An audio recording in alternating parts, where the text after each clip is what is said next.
Good afternoon, everyone. Good afternoon, and I'm happy to be here amongst with the esteemed panelists for 20th Telecom Leadership Forum. And we are meeting.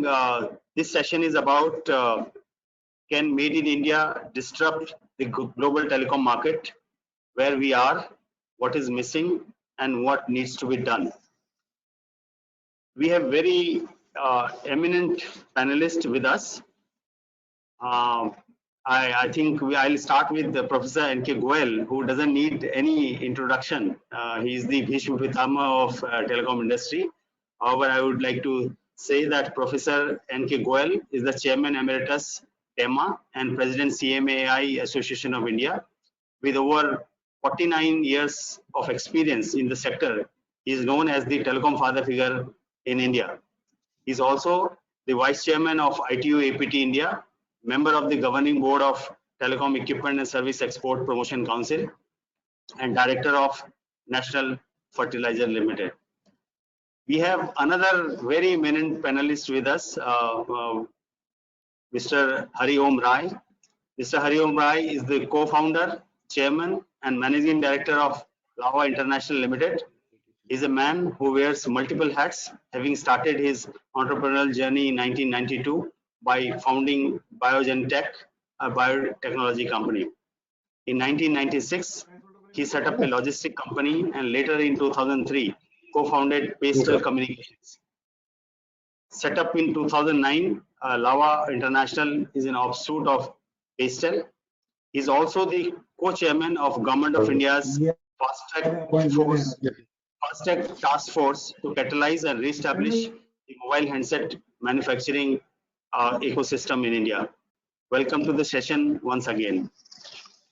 So, going by the theme, if we look at the Indian telecom market, as we all know, we are a second largest telecom market in the world, with 1.17 billion phones. Out of this, 1.15 billion phones are mobile phones, and with a revenue of around $36 billion US billion dollar, and now the smartphone penetration has also reached a very good level of 760 million users, and as per the TRI statistics, we have around 747 billion 747 million lines which are equipped with broadband. So we are a very large market, and however, on the manufacturing side, we still lack a lot of things. We still import a lot of things, and if I go by the statistics, India's share in global electronic manufacturing has grown from 1.3% in 2012 to only 3% in 2018. In spite of the fact that our market is rapidly growing, the growth in the electronic manufacturing has not taken place. Yes, in the last 4 years, we have done quite a good amount of progress. Electronic manufacturing has grown rapidly with a compound annual growth rate of CAGR of 25% during last 4 years. If I look at the import, which was around 38 billion USD in 2014-15 has risen to 57 billion US dollar in 2018 and 19. But if I look at the export, the import has risen quite substantially. If we look at the export, we were exporting around 6.2 billion USD in 2014-15, and today in 2018-19 we are able to export only 8.8 billion dollar. The trade deficit, which was around 32 billion US dollar in 2014-15, has grown to around 48 to 49 billion dollars in 2018 and 19. And but there is a good news that our production has really gone up from USD 29 billion dollar in 2014-15. So we have touched 70 billion dollar of production in 2018-19. Production, yeah, we need to look at that. Out of this production, what was the real value added in the country, because that is what will matter a lot in terms of income generation as well as the job creation. So given the fact that the demand for electronic hardware is expected by $400 billion by 2025, as per the report by MITI. So if we have to have the requirement of $400 billion by 2025, definitely if we need to capitalize on this demand from our own market, apart from the export possibilities, what needs to be done? And this session, in fact, we will take advantage of experience of Goel Saab and Hariram Rai Saab to chart the future course of action for our country. So I'll start with Goel Saab. Goel Saab, your initial words on this.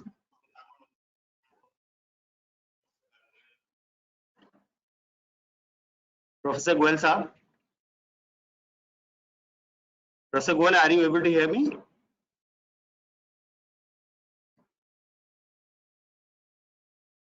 Okay, till we get back, Professor Goel, let me turn on to Hari Om Raiji. So, your initial words.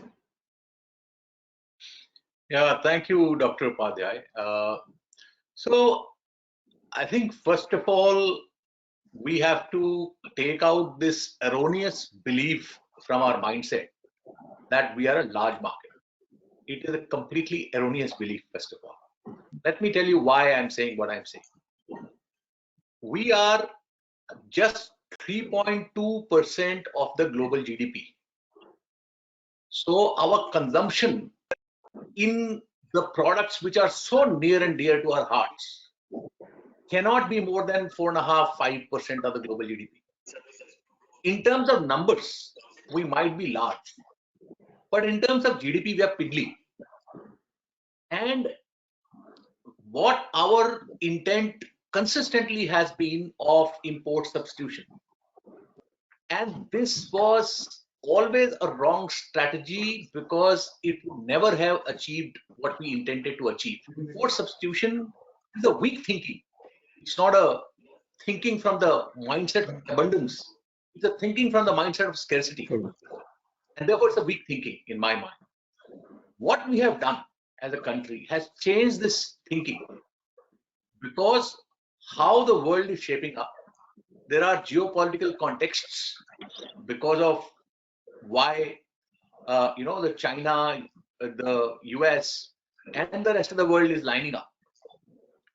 So it's a great opportunity to become the China +1 destination in terms of manufacturing because of the fundamentals, what we have of the human capital, youngest human capital in terms of demographics, the IT resources, what is required in electronics, and of course, potentially a large market in time to come as we are going to grow our GDP. So this is point number one. Point number two is that as China has been consistently growing, if you see, their per capita income has grown like a hockey stick curve after 1990, 1995, or something like that. So we are now just 17% of Chinese per capita income. So let me give you figures. They are 10,877. We are about 10,899. We are just about 1877. So we are just 17% of their per capita income. What is the process of growth for a country? The process for growth for a country is very simple. As you acquire skill at a lower per capita income, your output becomes competitive. What are skills? Skills are designs and R&D skills, the component and parts manufacturing, and the entire end product manufacturing. Within the component and part manufacturing also, for example, end product also require design, component, and design parts and the product manufacturing. Similarly, a part also is an end product for the guy who's manufacturing a part. For him also, the design, component, and parts and the end product manufacturing, all three are there together. So these three skills are critical. Now, what we can do well, which others cannot do, we have the power of human capital. This power we must utilize, and certain powers which are technology led and finance led. For example, if we will try to manufacture and compete with a Korea or a Taiwan on chip side, which is more technology driven and capital driven because of the fab cost, etc., I think we'll be badly beaten by those countries. But the moment we are going to look at, can we do SOC? The human capital is required. If China is going to subsidize on their labor, they are going to subsidize 10%, 20% of the labor cost will still be cheaper. So understand what we can do at the nascent stage of a journey of growth. I think this is what we must do. And as we now target the world, supply to the world and make sure that the ecosystem is very large. And what we are doing in terms of our NPE in the mobile sector, from 339 million phones we have produced, we have targeted to produce now 1 billion phones, which is 50% of the world's total phones requirement. From $2.3 billion exports, we are now targeting to export $110 billion by 2026. So it's a very large target, and therefore the PLI schemes are coming in. Now the architecture is completely right. Now the job of ours is to ensure that we are able to enable the ecosystem based on the two pillars. One is the global champions who are coming and building skills, and then building certain skills and scale. And the Indian champions must utilize this skill and scale, and then we must build our own companies and add more value in the country of design, etc., and then export to the world. And in the bargain, we'll also serve our own market and grow the market GDP and grow the market further. That's the, I think, architecture I would like to say, and it's a great opportunity for us to go ahead with that. Thank you for that perspective. I think what you said, that along with the skill design development, you gave a very nice perspective that the labor market is very cheap here, so our cost competitiveness should also prevail and create a lot of jobs. So Professor Goel is back, I guess. Professor Goel, your initial thoughts on our preparedness as a country. What are the advantages? What are the disadvantages in the ecosystem? And as Mr. Rai said, that we have really made great progress in terms of mobile manufacturing. We have done a lot of, we have scored quite well in terms of mobile manufacturing. How this can translate into the telecom equipment manufacturing, given the fact that Government of India has now, after PLI scheme in the electronic sector, they had also come PLI scheme in the telecom sector. We also have preferential market access. Apart from this, what do you think that what government should do? What should be done to improve our ecosystem? What should be done in terms of providing incentives? What should be done in terms of improving our regulatory framework if something is hurting our entrepreneurs in this country? Well, I come back to Mr. Hariom Rai. So I was talking about that we have PMA, we have PLI now in telecom also. What do you think? I mean, we all know that we have great skills. We have prowess in the IT sector. Our companies like TCS have become #1 in the world, and the telecom or manufacturing also. The telecom earlier, which was more to hardware oriented, is going towards software. Softwareization is increasing. The share of software is increasing in this telecom equipment. So, what do you think that apart from PMA, PLI, something else need to be done by the government? What do you think that what factors we need to really look at to improve the ecosystem in this country? Hariom Rai. I think we are just at the very nascent and the beginning step of our journey into manufacturing and designing great products. When you were talking about TCS, etc., I think most of our companies are very good, but they are just giving services to other countries and in terms of products. What we need to do is to build companies who can build products. And the process of that in the world has been very simple and only one. That we don't know how to build products in certain areas, in certain domains. What those countries have done, they have ensured that the foreign companies who have knowledge and who have skills of building products, the governments have given them enough incentives and the market access. And based on these incentives as well as the market access, they have pushed the foreign companies to build skills in the country. and at the same time, build own companies. For example, if you are doing, let's say, if you are manufacturing switches, etc., etc., what you require, you have to invest ahead of the curve. That is the process of learning and development, which, like a child, for example, a child who is class 5 and you put him to the market, he is going to be beaten up. But why you grow him, why you educate him, is because after his education, he's going to go in the market and fight with anyone. This is the only process which every single country in the world has adopted to move out of poverty to wealth. However, we miss this process as a country. I think now, rightfully so, government is looking at creating champions from India and inviting global champions. What we require is to ensure that, finally, as we talked about skill, what is the skill we are talking? Are we talking about skills of individuals? The skills of individuals are not going to help at all. What we need is the skill of the companies who can be globally, who can beat global firms actually in time to come. So you need to create large enterprises eventually, and that's what the world has done. Just to give you certain figures, out of $80 trillion of the world economy, $30 trillion is produced by 500 firms of the world, which is 38% of the global GDP and their ecosystem. So out of these 500 firms, 9 are in Taiwan. They contribute to 66% of Taiwanese GDP. 16 are in Korea, contribute to 52% of Korean GDP. 28 are in France, contribute to 60% of French GDP. 111 are in China, contribute to 50% of Chinese GDP. 128 are in US, contribute to 43% of US GDP.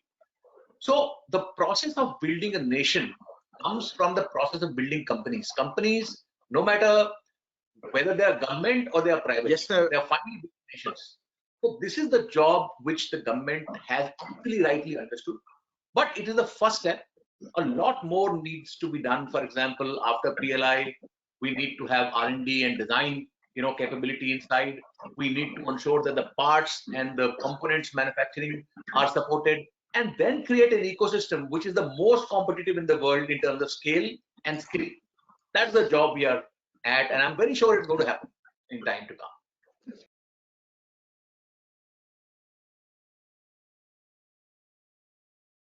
Asked you that you said that PMA PLI has helped, but do you think something more need to be done in terms of building skill?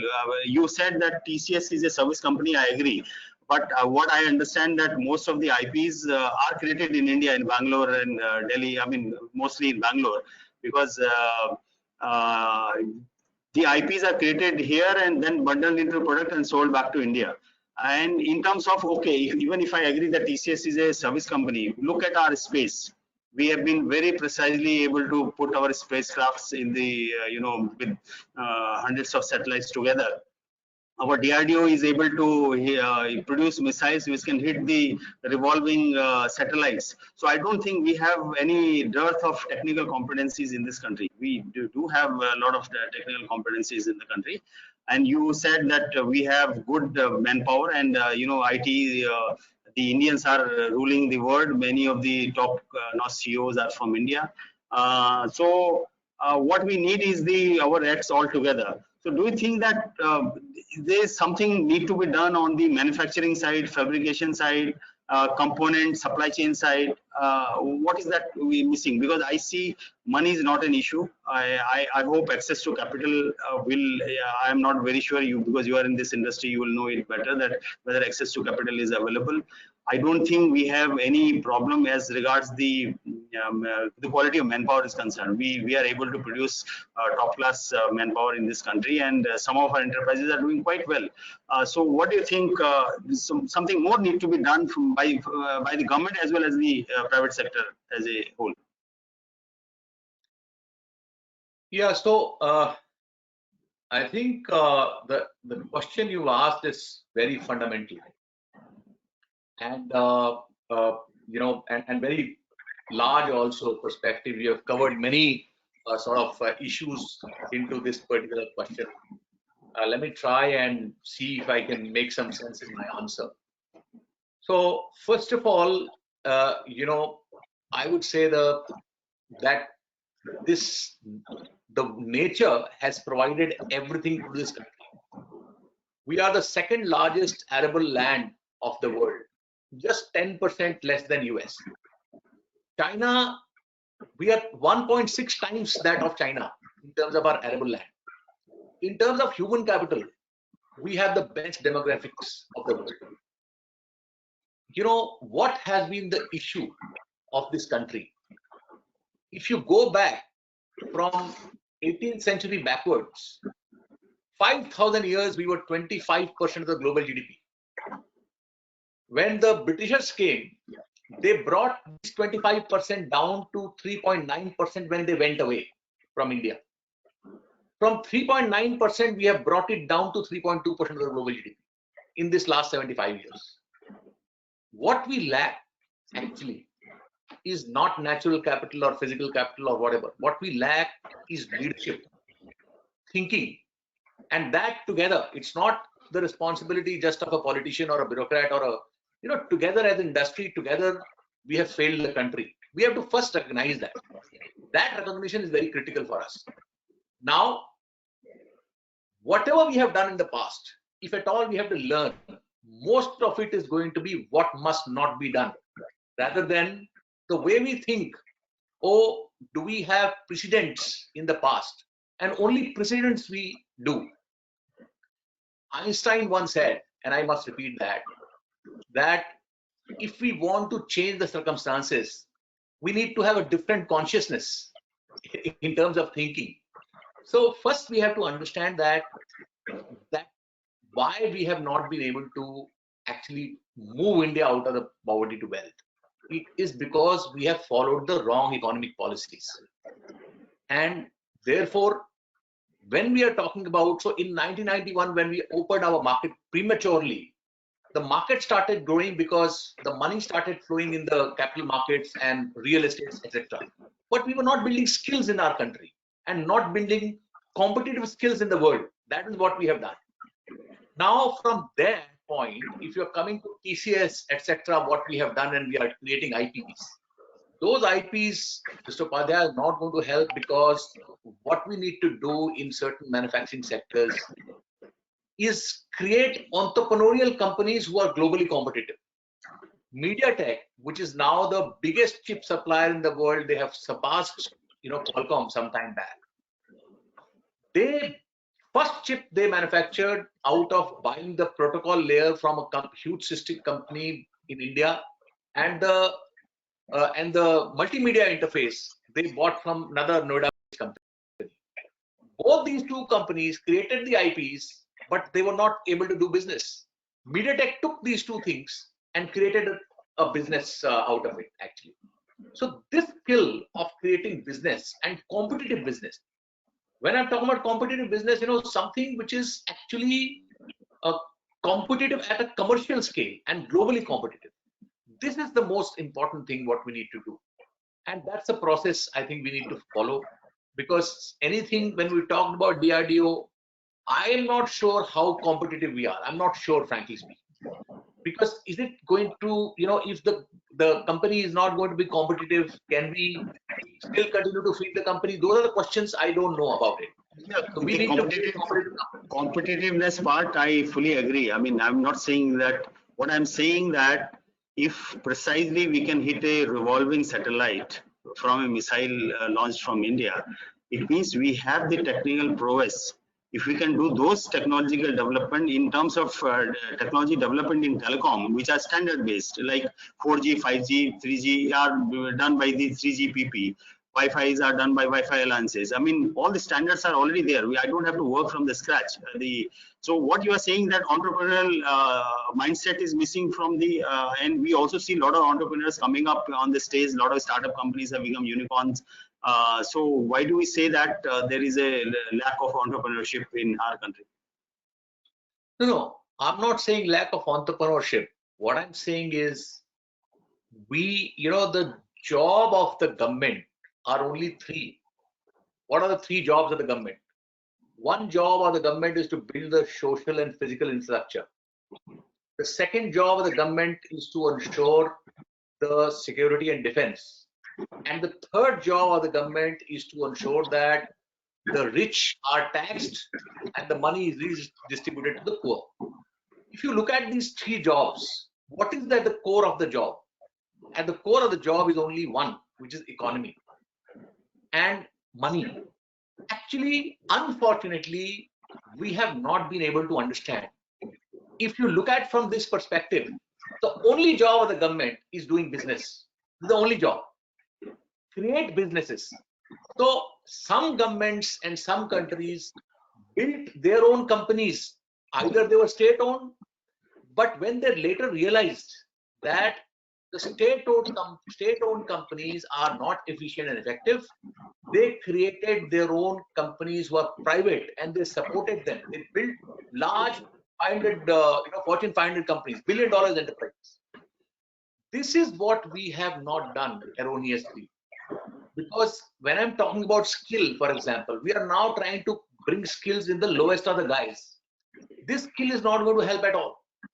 Because government cannot, so if I have to teach my guys in the company, I can only impact 8 to 10 people who reports into me. I can't impact beyond that. Then these 8 to 10 people, impact the next guys, 100 guys reports into them. And those 100 guys then, impact 1,000 guys. This is the process.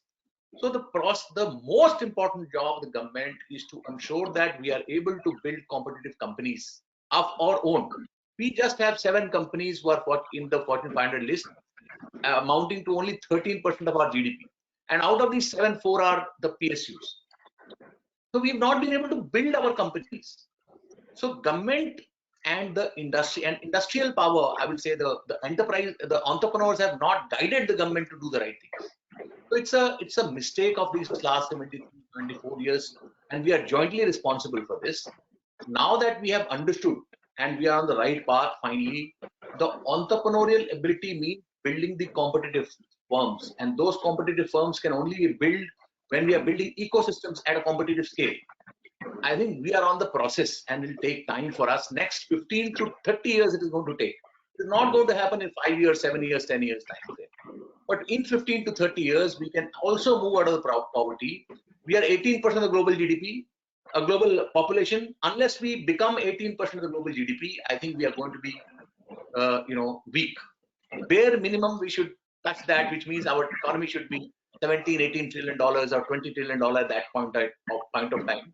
This is the journey we have to move from 3 trillion to 30 trillion to 20 trillion, I would say. Yeah, I agree. But as far as the government is concerned, I mean, most of the economists say government has no business to be in business. The government can be only a facilitator in terms of developing the ecosystem. So if you think that there are certain things which government should facilitate in terms of creating the ecosystem or strengthening the ecosystem, that definitely should be looked by the government. In terms of, like I say, my own experience in CDOT, I see that we develop very top class products, but they don't go to the market most of the time, because what happens that the cost competitiveness, what we have, we don't have that scale. Like, for example, some countries, our neighboring countries will produce units in mass scale, and hence the fixed cost will be apportioned to a large number of units. And when you produce in scale, the economies of scale work and the cost goes down. So do you think that something need to be done on that? Because looking at our market, given the scale of our market, why should we not be able to compete? I mean, not many Indian products are not finding place. Other than, if you look at the telecom market, other than Tejas and some more few more firms, there is hardly, and Tejas also maybe having revenues around 1,500 crore. Is not that great in terms of, when you look at Huawei's, I mean, the revenues of Ericsson, Nokia or Huawei's. And in terms of R&D expenditure also, I mean, I would like to, I mean, this my personal view is that, for example, Huawei's R&D budget per annum is $18 billion. We are not investing enough. So if we don't invest enough, where from the R&D patents will come? And you produce mobile phones, you may be well aware that a lot of SCPs you might need to purchase to come and produce those handsets. So what do you think that, I mean, still we are not able to come to a conclusion that what is missing from the government side and what is missing from the private entrepreneur side. I see we have talented manpower. I see we don't have any problem with access to capital.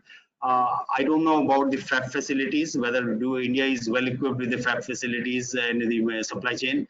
That I'm not sure. But if you can highlight two key points what government need to do, two key points what the private sector need to do to take it forward. We have an opportunity. We see we maybe our share of GDP may not have grown, but our per capita income, standards of living have definitely improved after the British left us, and we are in a path of economic growth. Regularly we see that India is growing. I mean, prior to pandemic we were growing around 6-7%. Our GDP was growing, but I still feel that yeah, once the pandemic effect is over, we'll be again back to our recovery mode, and India has really done well in terms of getting recovery if you look at the manufacturing output or other key economic parameters. So India has really left pandemic behind, and to a certain extent. So what will be two key factors each for government and each two factors for the private sector? So actually, I have already sort of told my mind. So first of all, let me take you to the history of Huawei, because from there I will talk to you about what needs to be done. Huawei, Renjin Fei, who is the chairman of Huawei, was a distributor of Ericsson switches and nothing else. Today, it is the process of investing $15-18 trillion, growth, and the government. Let me tell you, Mao first came in China. They said women and men are both part of the single sky. They utilize their women, power in the business, or in the they utilize everyone together. Then shopping, when he came, he said first we have to make a few people rich to make the country rich. And then he understood that the only way to compete in the world is by creating globally competitive firms. This is the only way. Each country prior to China, so it is 16th century Britain, or 17th century France, or 18th century Prussia, or 19th century US, or 20th century Germany, Japan, Korea, Taiwan, China. Each country has followed just one process. And that process is of building their own companies, the champion companies. This is the only process which the world has followed. So during the time of building these companies, it is, as I've told you, it is like educating your children. It is that process. Each country has followed this process, but after protecting their companies and supporting their company, once they build their companies, then they said, oh my goodness, I was wandering on the path of error. Actually, I should not have come into protective duties. I should have completely be open. And then they started talking about open economy. In 1990, when we opened our economy without understanding that we are not built, we started following the policies of the developed countries, and without understanding that what the policies have been followed during the development phase. Almost like erroneously, like monkeys, we followed the policies which were written by the economists of the developed countries for their own nations. So that's a big mistake we have done in the 1990s. Actually, this is point number one. Let's say, when you are saying why Huawei is today spending, let me give you an example of Hyundai. 1961 Hyundai got built. 1995, till 34 years they did not do any profit. 34 years the state supported them, actually, because it's a part of building skills. And then today Hyundai is top 4 companies in the world. I think this is the process which we missed following. This is the fundamental error in our thought process. As we are talking about growth, growth is a perspective. Are we less hungry than before? Yes, we are less hungry. But when you look at, we are still, our 75% children are not able to attain their bone size. We are malnutrition, we are at the 119th in terms of, how the nations are ranked. So what could have happened versus what happened? It's a matter of perspective, how you see things. So we have wandered in the path of error actually during the last listing. Now, I'm telling you, whether it is individual or it is a family or it is a company or it is a country, the process is same. Why an individual is weak or a family is weak or a company is weak is because of skills of those individual, family, company, etc. or country. When you are acquiring skills, you will be uncompetitive. Are you being supported through a different mechanism? There are mechanisms like development banks. In 1991, we went away from the development banks. The development bank supports the development. Today, China's 4 banks are the global 4 banks, and they're the 4 development banks of China. China Agriculture Development Bank, China Construction Development Bank, China Industrial Development Bank, and similarly Bank of China, etc. They're the 4 development banks of China who are the top 4 global firms of the world. This is what we have not done. And unless we do that, unless we grow our skills, we cannot grow. This is the only job. Because agriculture, what is the process? Once you grow your manufacturing starts consuming agriculture. Once agriculture is consumed, your farmer also, is very strong. And then they start consuming manufacturing products also. So it's like then you go on a virtuous cycle. But we have already, our share of agriculture has already come down. We have moved into manufacturing and service sector to a great extent. If you look at some 50 years back where we were in agriculture and where we are today. So definitely we have seen some progress in terms of, manufacturing in certain sectors. But what in the beginning I said that even though we are producing 70 billion US dollar of production, it has gone up from 28 billion dollar to 70 billion dollar. We have made certain progress, but still, if something needs to be done, government will definitely do, and primarily it is the act of everything building together because most of the economists favor the free market economy, like the best will survive. And if something is missing from the government side in terms of, like, for example, duty structure, for example, in fact, when I was working in TRI, we used to hear from the vendors or the manufacturers of India saying that the finished products are, less duty and components are having more duty. So government came up with the inverted duty structure, because government has been making all the amendments which are required to be at par to be competitive globally. So looking at, if you say so, okay, we'll say that government needs to do more as per you. Government needs to, support certain companies. Looking at the market, like now 5G has arrived, and 5G has arrived. We are well set in terms of 4G, where our footprint is quite good. I mean, earlier we used to be always 1 or 2 generation behind from the globals. Today, at least we are 4Gs. The footprint of the 4G is quite well, and 5G is arriving. What is your thinking that on 5G India can do something,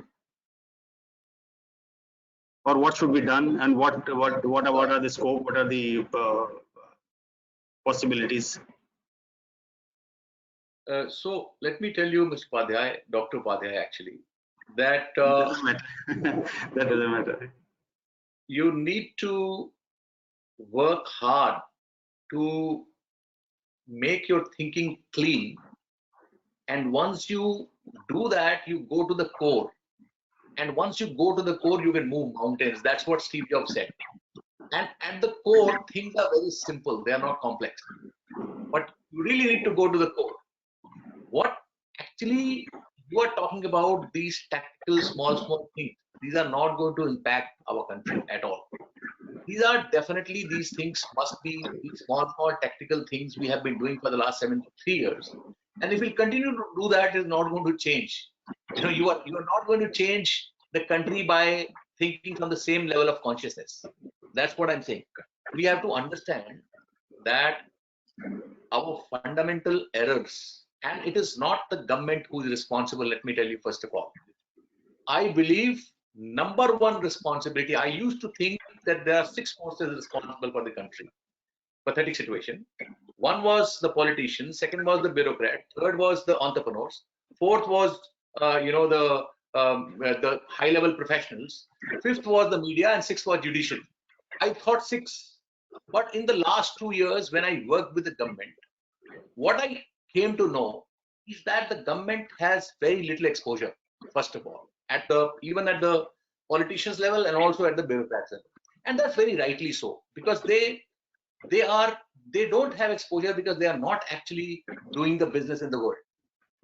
So therefore today I believe that there is only one single force responsible for the situation of the country, which is the entrepreneur who got exposed, and he has not changed the government. What I have seen, that I have personally, when I worked with the government is hungry to do the right things. I worked with the government, PLI and all these things together. We brought it to this. So they are hungry to change. The issue is the entrepreneur who has got exposure is either looking at his own, company without thinking about the country, because he has got exposure, and or he lacks weakness or leadership skills to influence the right thing. I think therefore the responsibility scarcely lies on the entrepreneur.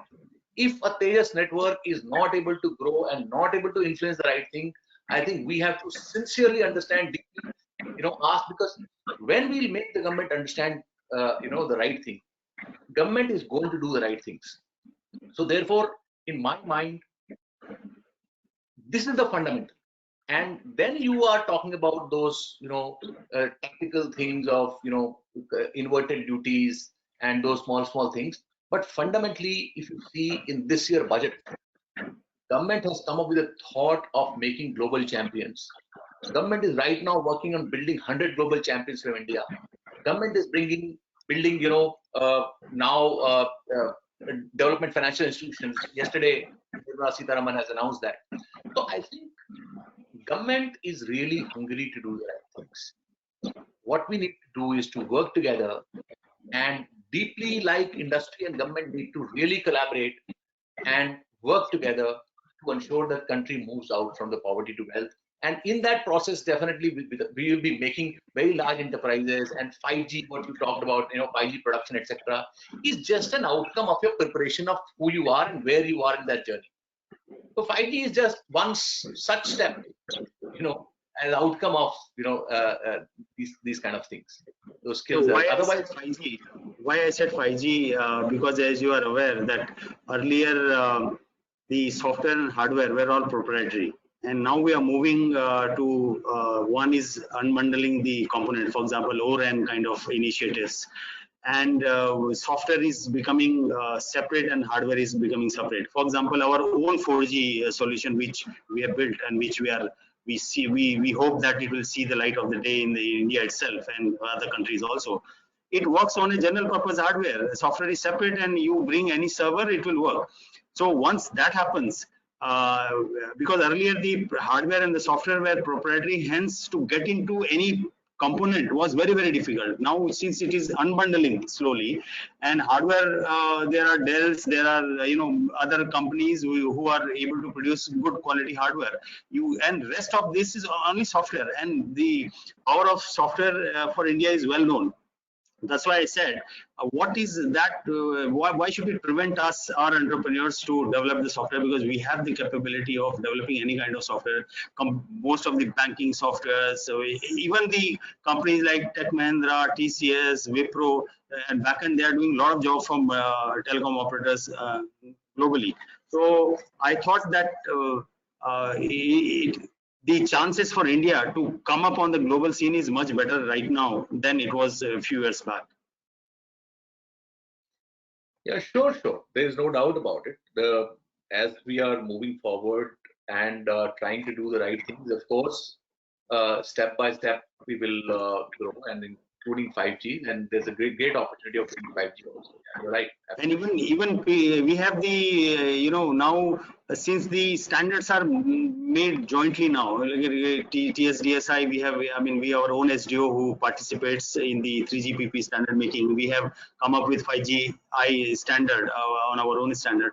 So that way, if we collaborate well, put all minds together, my personal thinking is that we have everything in parts very well organized, but when we join it as a whole, we are somewhere, the synergy is not coming out.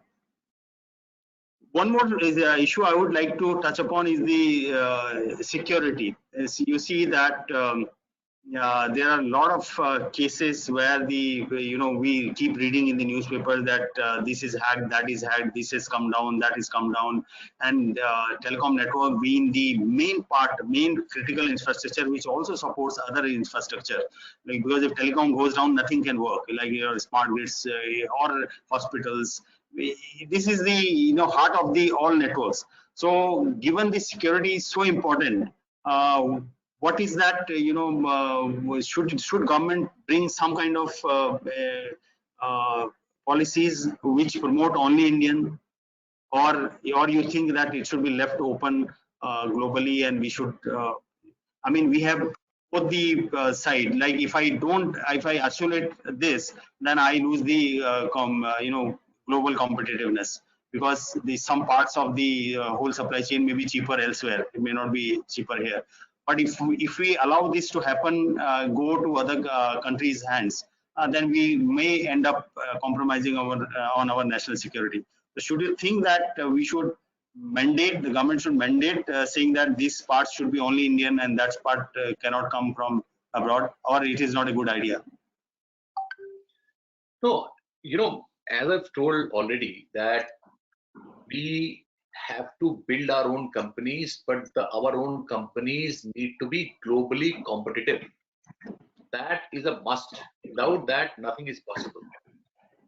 To do that, the process is very simple. That we need to have the second side, which is the global champions, an opportunity for them to come, design, manufacture, and export to the world. While they are doing that, and they are bringing those skills of ecosystems in India, our own Indian champions companies should be built simultaneously. Tejas network should be supported to become a $100 billion enterprise in time to come. That, I think, is the job. We have to do these two things together. It will take 20-30 years, but finally, this is the only process. So while we cannot sort of stop, we cannot stop the globalized world to actually come and compete with us. We cannot stop that.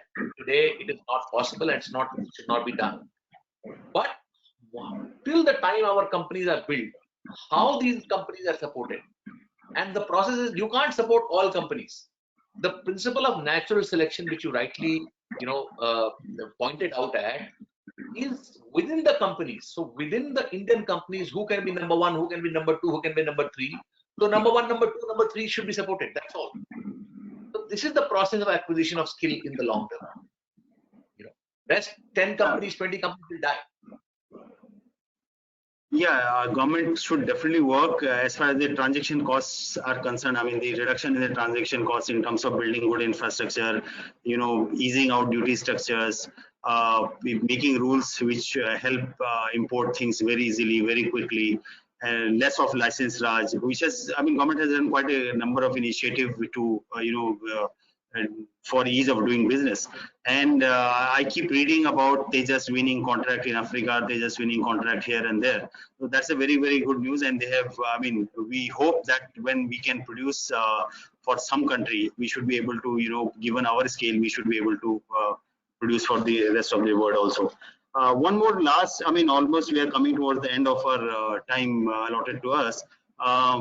We that once the 5G comes, and even without 5G, a lot of investment and a lot of opportunities are happening in IoT sector, IoT and machine-to-machine communication. And we are expected to have 2 billion IoT devices by the end to 2022. And here also there's a lot of scope. Not 5G is one part, which will be a kind of overarching infrastructure. On that, a lot of applications will run, like automation, robotics, machine to machine. What do you think on in that sector? Something needs to be done, or if the same story applies, what applies to 4G production of 4G 5G, or because this doesn't require a big amount of investment, because these are all innovative ideas, and many of the innovations which Indians have been able to put forth. So do you think that we have some opportunity in IoT and machine to machine vertical? Yeah. So as we are now creating this ecosystem of mobile phones, and the mobile phone, and it has everything, it amalgamates everything. IoT is a small part of the big mobile phone, because IoT has to do limited things as compared to a mobile phone. So the ecosystem is getting created, and IoT is at I would say, requires lower level of skills to create a value. So therefore, it's a great opportunity for India to create those devices. But again, even in creating those devices, we should not look at India. We should look at doing these IoT devices at that scale that we are able to supply to China, the IoT devices. Unless we start thinking from this mindset, we cannot finally, Chinese are going to supply the IoT to us. Either we become so powerful that we supply to them, or they will supply to us through any route, whatever. If we'll stop them here, they'll supply to Vietnam or supply to any other country. I think the fundamental part is only that. So let us look at building our companies. Our entrepreneurs should look at building global companies together with the government, work together. And this IoT is a great opportunity for us, because here I don't think Chinese are going to play that much, because it's a low-level skill job. So it's a great opportunity for us.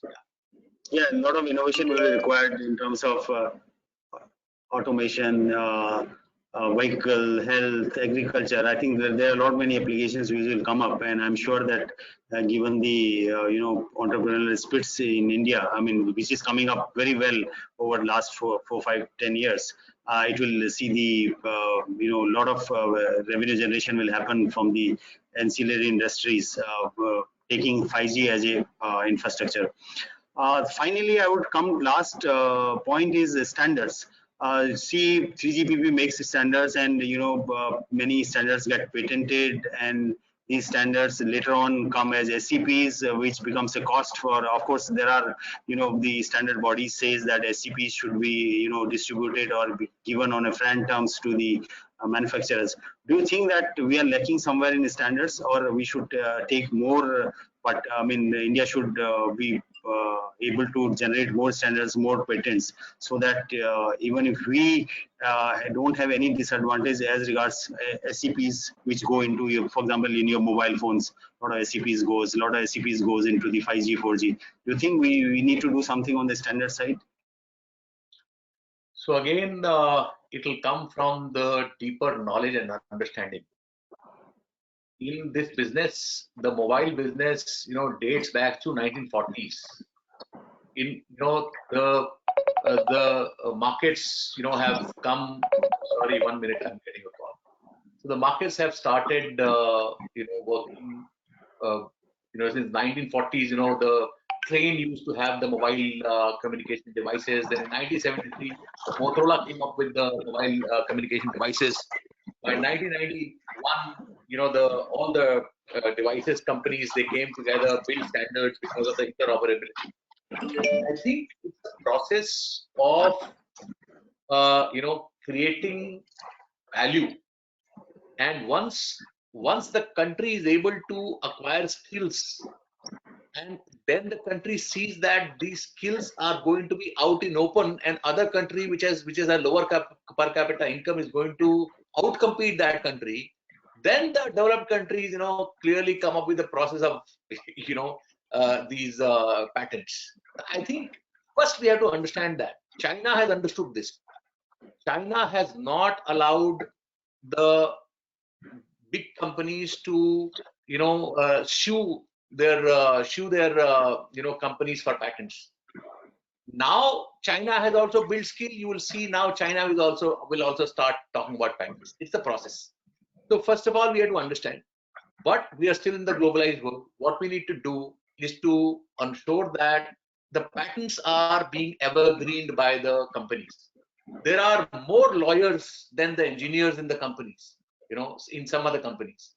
And because after they were, there are companies in our industry, they are no more there. They have vanished. They have sold 10 times, and they are still coming up with the patents, licenses and all these things. These are all manipulations, and we are unfortunately getting manipulated. What we need to do is to ensure that those patents which are being evergreen are actually, we need to have a mechanism to ensure that only those patents, our patent office need to be strengthened up so that real patents are actually given licenses, and all the patents which are not, really valid must be completely scrapped.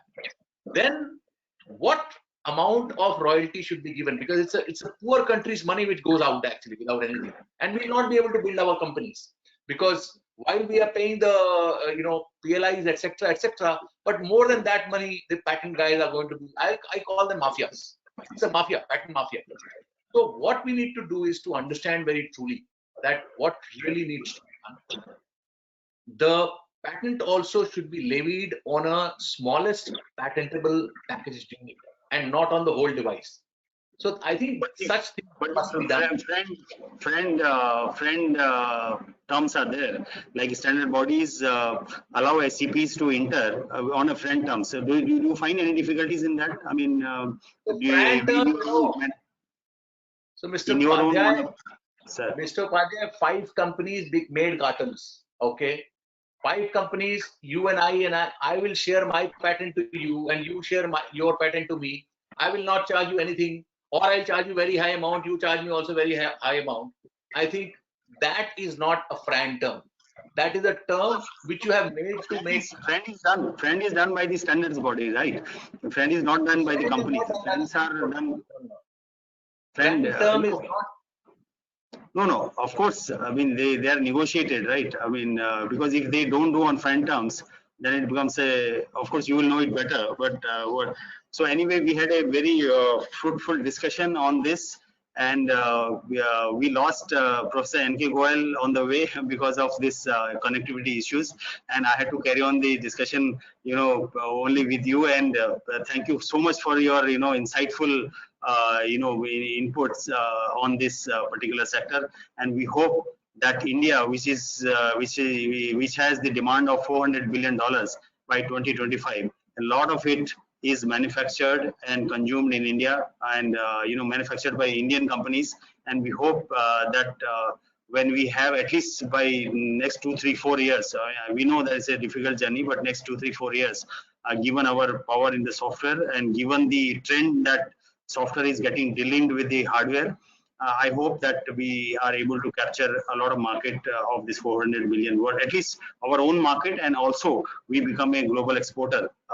And sure, government is already working hand to hand with the industry, and you yourself said that you are in the task force, you will be knowing it better. Government is keen to see that the ease of doing business happens here, as well as we promote manufacturing. Government is taking a lot of initiatives, PLI, PMA, and so many such schemes are going to come. And with that, I thank Mr. Hariom Rai, Mr. Subhedu Parth, and Professor N.K. Goel, who was with us very briefly. So thank you so much, and we hope we hope that these inputs, whatever insightful inputs you have provided, will go a long way in improving the manufacturing, indigenous manufacturing in this country. Thank you so much. Namaskar. Thank you, Mr. Upadhyay. Thank you, Voice and Data.